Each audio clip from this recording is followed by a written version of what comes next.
So the topic we're going to delve into is the needed evolution of health and mental health infrastructure to meet patient needs in the age of climate warming.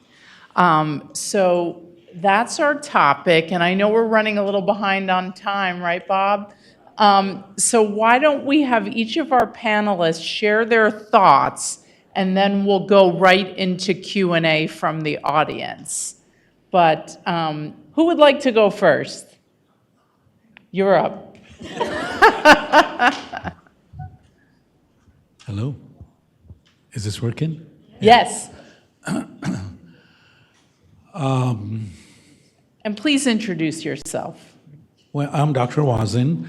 I am an otolaryngologist.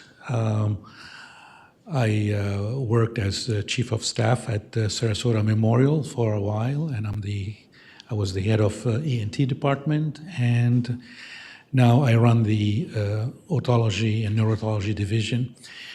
I've been in academics most of my life, so I'm into research and development. And this has been new to us, like all of us. You know, we've been flooded and we had to leave our home and so on. And your title is so massive, and I don't know where to start. However, just continuing on the subject of anxiety in healthcare and hurricanes, I can only relate to the sensation and the stages of grief. And for me, my own feelings and talking to my wife and watching her go through the grief, I think we are living through the 5 stages of grief. Do you find that to be applicable to this kind of anxiety? Grief is not just, the death of a person. Grief is the death of your house and your death of your plans and your death of your perceived future, etc. Yes, I would. Wait, I want to make sure mine is not on. Okay, you can hear me. Yeah, I would agree. I think that the issue with these type of natural disasters is that it hits at our core. Homes are our stability. It's where we go for rest and recuperation, and there's this destabilization that happens in people. One, if they don't have a home to begin with, but for example, that gentleman who lived in his car, for him, that was okay. Like, he felt like, I have a place, and he didn't have to rely on someone. And a lot of people do say that. So the loss of that home is central to the core of their being. And it's exacerbated by the fact that we don't have a lot of options. Sometimes I feel really, our hands are tied because we just have the Salvation Army, and so I would agree. I think that losing the home in such a way is or even the home is damaged. But this damage is very difficult. And then I think what we don't always talk about is, even if your home is damaged and you have some means, it's not easy to work with the insurance companies and to get the repair. And with Hurricane Debbie, we had a leak in our window, and no one would even answer our call because they're getting called from people with much bigger jobs. And so I think that it's like hits you at the core, and then there's shock waves, and it keeps going on after. Yeah, I also have experienced with my patients the same sort of loss, and they are lower socioeconomic, so it's devastating.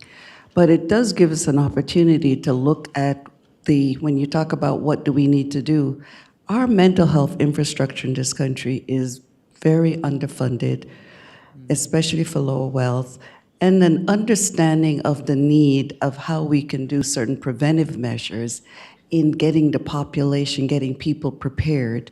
And it doesn't have to be a disaster, but in general, how we approach life. We may use this climate crisis as an opportunity to reevaluate how are we approaching our day-to-day life with all the challenges that we're going to face, and then compound it with the climate. And so it pushes for our mental health infrastructure to innovate, improve, but also recognize the need and provide for it. Great. Would you just introduce yourself for the audience? Yeah. Great. I'm Dr. Cheryl Holder. I'm an internist. I've been practicing in South Florida, the East Side, for 30 plus years. Academician, at Florida International Herbert Wertheim College of Medicine, where I did social determinants of health and was the former Associate Dean of Diversity. So I come with vast experience in lower wealth communities and solutions that we can work towards that gains improvement for all of us, where it's not charity, but in looking at that population, you get an opportunity to make the changes in our society that benefits all of us and give us a better life. Thank you so much. Wonderful. Great. And would you like to introduce yourself? Sure. Hi, everyone. I'm Dr. Judy Monroe. I'm a family physician by training, and I practiced for a number of years and directed a residency program and then transitioned into public health. And you're going to hear from me a little bit later on public health and the climate. The one thing I wanted to bring to this conversation was thinking, I think we have to look holistically and look at the system at large. And we are asking a lot of our medical providers. I mean, so to build a better mental health structures for our patients, we also have to think about the providers. And I really appreciated you showing, or maybe it was Rick, showing the photograph of the physician, the pediatrician, who'd had her own home flooded. So when we have climate impacts, everybody's impacted, right? So we are asking folks to step up. But I just recently was in conversation with at a medical school, hearing about the extreme stress of our providers and physicians and nurses, and they want to leave, they're ready to leave the profession, and we can't, we're shortchanged now, so we need to support them. But the number one thing, looking at a system that that stressed them the most, was administrative burden. And so when we think about mental health, we all are more resilient. If life has gone along pretty well and you've got support systems and then something hits you, you can handle that a lot better than one compounded stress after another. And we heard that in the talks this morning. So that's a starting point right there, is just looking at how to decrease the administrative burden on our poor providers, to decrease their stress so that they're better able to actually give to our patients in a way that is more healing. So I would just offer that. Wonderful. If I may continue along those lines, Dr. Magoo told us what a wonderful institution is the new Cornell Behavioral Center, and it is beautiful. And I attended a lot of planning and so on. It is an inpatient center. And I was talking to the head of psychiatry, and I said, there are more outpatient need for psychological and psychiatric help than inpatient. There are 35 patients. There are hundreds and thousands of people out there who need psychiatric/psychological mental health care, and that is not being addressed. And why is it not being addressed? Is because there's no money in it. There's no insurance. It's very expensive. If any of those, even if you're rich, you cannot afford it. Because to go and see a therapist once a week, a few times a week, you're talking about $1,000 a week to get care. So I think if we want to focus on how to improve our mental health into the future, whatever hits us, heat, hurricanes, tornadoes, divorce, whatever it is, there's a lot of stuff that is thrown at us, and it's hurting our mental health, and we need mental health on an outpatient basis. We don't have to be Baker acted to get into a hospital. Yeah. Thank you. One thing I didn't mention, which I thought was shocking to me when I was checking in and working for the hurricane, was that our hospital, Sarasota Memorial, including Cornell Pavilion, but we were the only hospital in town and in, I think, 3 counties that were open. So Manatee Memorial, Blake, Lakewood Ranch, Doctors Hospitals, all closed before the hurricane. So they had to prepare at SMH. They had to figure out what to do with all the people they're anticipating coming. So that means no hospitals were open in Manatee County, and we were the only one in Sarasota County. And I had heard in Charlotte County that they may have also. So they kind of packed up and closed up, which I was shocked by that. So we were the only psych hospital, but we were the only hospital. And that's, you know, I think that the administration did an amazing job. And there was something like 1,000 staff members working there and brought in families. So it was a very eerie environment on Tuesday night when we were checking in. You'd see all these staff in civilian clothes, like with kids and elderly parents and dogs. And it was in the news that one of the staff members' dogs had his emotional support bunny rabbit. So, and I was kind of like that with my 3 kids. I had to find separate rooms for, I have teenage girls, 13-year-old twins and a 10-year-old at the time. And Terry Cassidy allowed me to use a craft room to keep them apart because I was convinced they were going to mortify me, embarrass me by their fighting, that people are going to think some patients got loose on the first floor. But I'm just in jest, but we were the only hospitals open. I mean, that kind of talks about, like, you know, a shortage, yes. I mean, I was shocked by that. They ended up having to be creative about making room because the hospital was already almost close to a capacity. Yeah, So, the shortage is yeah. tremendous. There's a community mental health network for lower wealth. It's funded through the federal dollars, and it's based on your sliding fee, but often the lowest fee is $30, and it's done by your zip code. So you're only assigned to that zip code. So this is part of the problem with low wealth access to mental health services, that based on wherever your zip code, many times you may not be physically there, but that's your address. And then how do you get from wherever you are physically, because of especially in South Florida with the rental issues, how do you get to the one site that's federally funded to get the dollars? Most other private hospitals or not-for-profit hospitals will not take these outpatient because they're supposed to be sent to the community mental health centers that are federally funded. And they're very few and far between and understaffed, because there is a shortage of primary care doctors throughout the nation. There's a shortage especially of mental health providers throughout the nation, and especially when there's minimal reimbursement and federal dollars, there's really very little. So this is, you know, it's really a huge problem coming, because you saw what happens with your brain on heat and what happens in all the disasters. So we have often looked, in our area in primary care, we look at innovation. Virtual mental health care has been proven to really working better than anybody expected. During COVID, when we went to telehealth, we were amazed at some of the improvement that's happened with virtual mental health services. And that may provide it, but there's so many obstacles, and their consideration of going to one nationwide licensure system. Then you can use the telehealth services. So if you have, especially in disaster, if this other area is protected, you could still have access to mental health services in Alaska through telehealth, because there's a nationwide licensure system, rather than only being able to provide telehealth in the state you're licensed. So there's some innovations that are possible to expand mental health services. But of course, it's a lot of political will, a lot of voting, lots of issues to address the shortages. But that gives us some hope in how to meet some of the needs.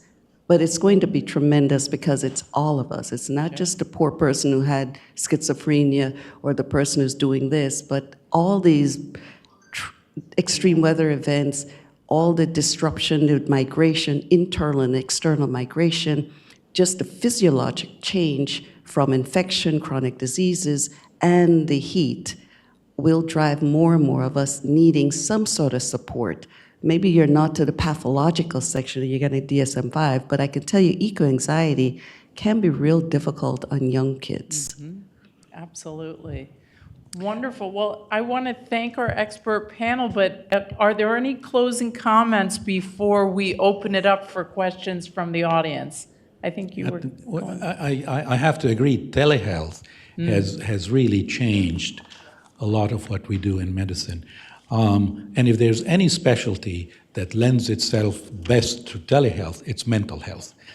Because you don't have to look into somebody's organ or hole or something.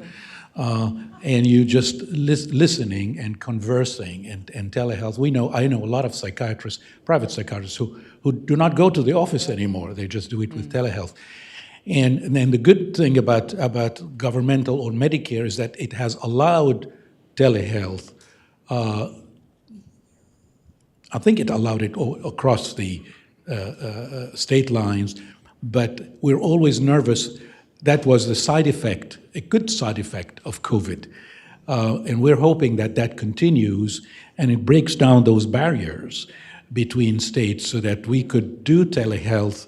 You know, if our patient now is in Boston and they call us, we could treat them as well if it's you know, logically or legally allowed. So we hope that continues. Well, we've seen when people talking to patients and parents of kids and teens don't always love it. They feel that the kids aren't connecting with the tele providers. But for some families who have like 4 kids, they live in Northport, which is an hour from Sarasota, they really appreciate it because they don't have to pull their kid out and drive an hour, and then, you know, and older people who can't get around, it's wonderful. So, I mean, I think like anything else, there's gonna be, it's not always a blanket, but I did telehealth for an Indian reservation for like 6, 7 years, and I was the first legal person to do it. Someone did it before me without permission, and then it worked, and then now they do that in a lot of the tribes. But again, I was there in person and made connections with tribal members, and so they felt comfortable doing it tele, you know, after. But so it's these nuances, but I think we have to think differently to solve the problem. Fantastic. A round of applause for our amazing panel. Thank you all so much. And now we're going to open it up for any questions from the audience. I know we have a microphone ready. A few of you submitted questions in advance, but are there any questions from the audience at this point? Okay, I will ask the panel just a couple of questions that were submitted. So question 1, has there been an increase in PTSD cases since the hurricanes, and what is the timeline for people to recover from the trauma? Look at me. So post-traumatic stress disorder, it's in the post part. We aren't at that point yet. So if someone came in with anxiety immediately following the hurricane, it would actually be called acute stress disorder. And actually, it's a good sign that if we can get in there and get treatment, then they wouldn't go on to have PTSD. So we're a little early in that sense. I can say, practically speaking, what's coming in, at least inpatient, because that's primarily where I work, we're not seeing a lot of PTSD from the hurricane specifically. The cases I see of PTSD are more interpersonal violence, abuse, trauma, you know, that type of thing. But what you see more is depression, devastation from the financial losses. I would say that's by far what we see with adults, and less so with the kids, but adults who have had damage to the home. And what we hear again and again is that this was the end of 6 or 7 things that happened. Then my mother died, and then this happened, and this happened, and then the hurricane comes, it's the final straw. So that's kind of what I've heard again and again and again. Suicide attempts, increased drinking, increased, you know, substance use, just utter devastation from just not being able to take anymore. And like we said, there's a lot of financial pressures people are suffering, so that's one big stressor. You know, so I don't know if. And any other comments? Well, I'm on the east, and so we haven't seen it from this last few seasons. Miami, South Florida, we've been very fortunate. But I was after post-Andrew, and definitely the acute stressors. And then what I saw later, like following years, is the recovery economically and depression. They may not have had the typical where they have nightmares and that sort of thing. I didn't see it. But again, my population tend to have had so many stressors that I'd see more depression and substance misuse post.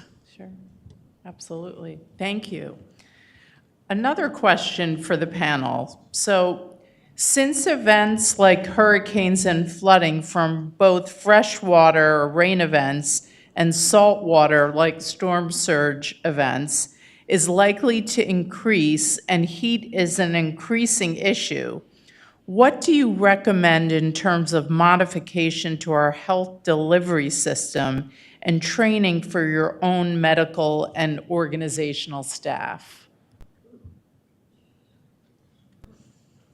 I can answer a lot of these, but I want my panel, since I do this full time.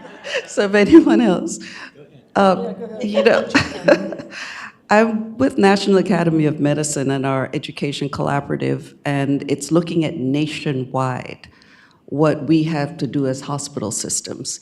And if you were here yesterday, we outlined some of the changes that we see, starting with Joint Commission, which evaluates hospitals, and if they incorporate what we define as quality care, where these standards become how prepared you're for climate, how do you prepare your patients for climate, what early warning systems do you have in place, and make that be part of your quality evaluation that drives you. Also, how do you decrease your carbon footprint and your greenhouse gas emissions as a health system?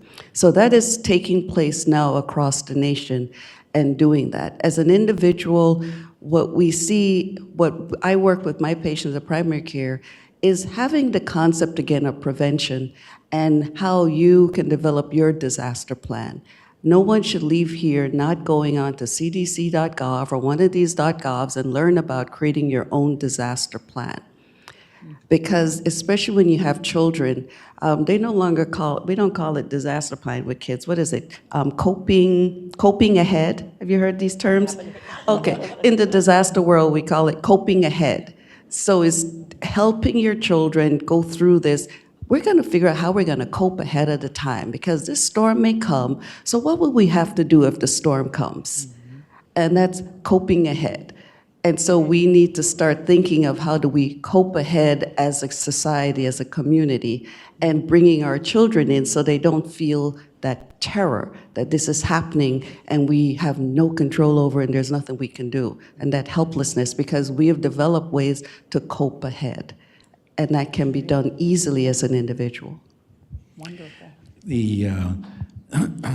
You remind me of the statement on the planes. In case of a turbulence or a disaster, you put the oxygen mask on yourself first, and then you help others.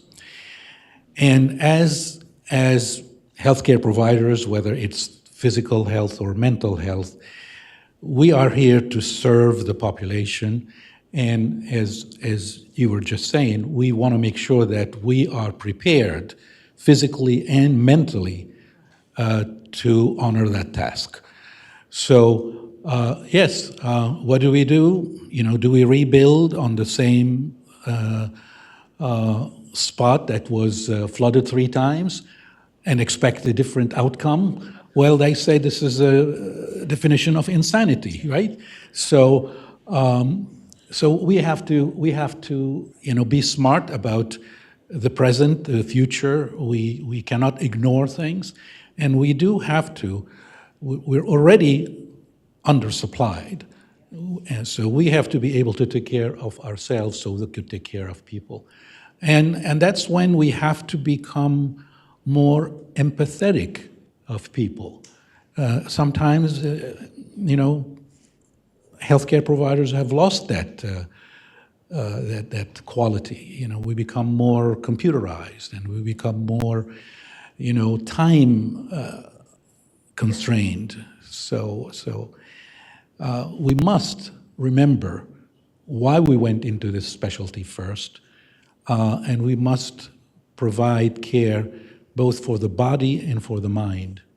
Even if we are not psychiatrists, my staff sometimes tell me, well, you're putting on your psychiatrist hat with this patient. And so, yeah, because you cannot treat people separately. We're all made of body, organs, and mind, and we have to address all of that at the same time. Doctors are really, I must say, the push is coming internally from the younger doctors. Especially, I must say, shout out to the women. It's just when I do climate leadership with the younger docs, I see a lot more women, but there are more women in medical school lately. But definitely, it's happening. Yeah, I was going to say that as well. There's a big movement among medical students to push the curriculum so that there's the curriculum integrates knowledge about climate and health. And then when you look at electronic health records, I mean, there's such an adoption there. The opportunity to put questions in there that are climate related so that you're asking about your patients about their prior trauma, their anxiety, their concerns. So there are a lot of system changes that can take place. You know, CVS has a plan that they're able to connect, looking at the weather, because they have it connected in with NOAA and everything else, and then they have identified their high-risk population in their insurance plan, and they send out alerts to that population, and not just the automatic alert, but they also have their community workers call the patients that they know are at risk. So with modern technology, we can start doing some of these systems. We just need electricity, because sometimes the electricity goes out. No, exactly. But there's a lot of things that are coming. Wonderful. Bob, do we have time for one last question? Okay, one last question. Closing question. How will innovation play a role in adapting the medical infrastructure to lower the risk while delivering better healthcare outcomes? Innovation. I've been talking about innovation. I truly believe that's what's going to help.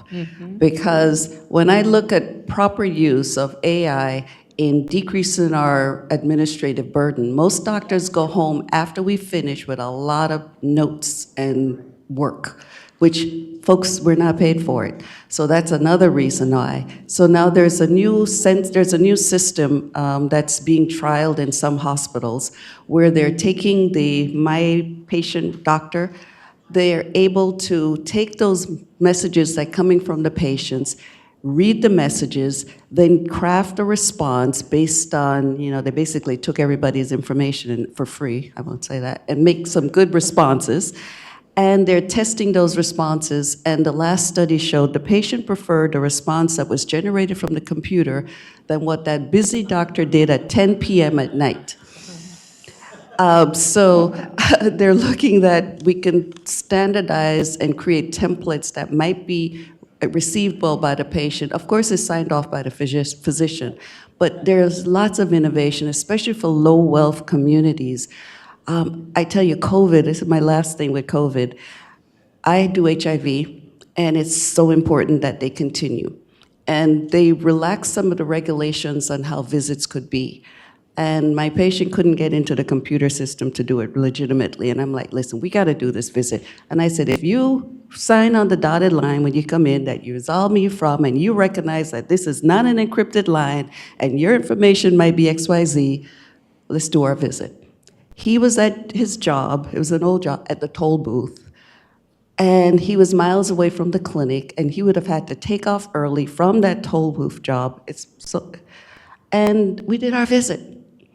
And I was able to make sure he stayed in care, made sure he got his next appointment, his viral load stayed undetected. I had another patient who was at Dave & Buster's. Shouldn't have been there because it was in COVID, and I told him, you don't need to be at Dave & Buster's. But he was at Dave & Buster's. We checked out, did you take your meds? His viral load stayed undetectable through COVID. That's the power of using some newer ways of reaching patients that gets rid of some of the blocks to care and access to care in lower wealth communities. So I'm excited about innovation. If it's really used properly in the right situation, we could improve primary care.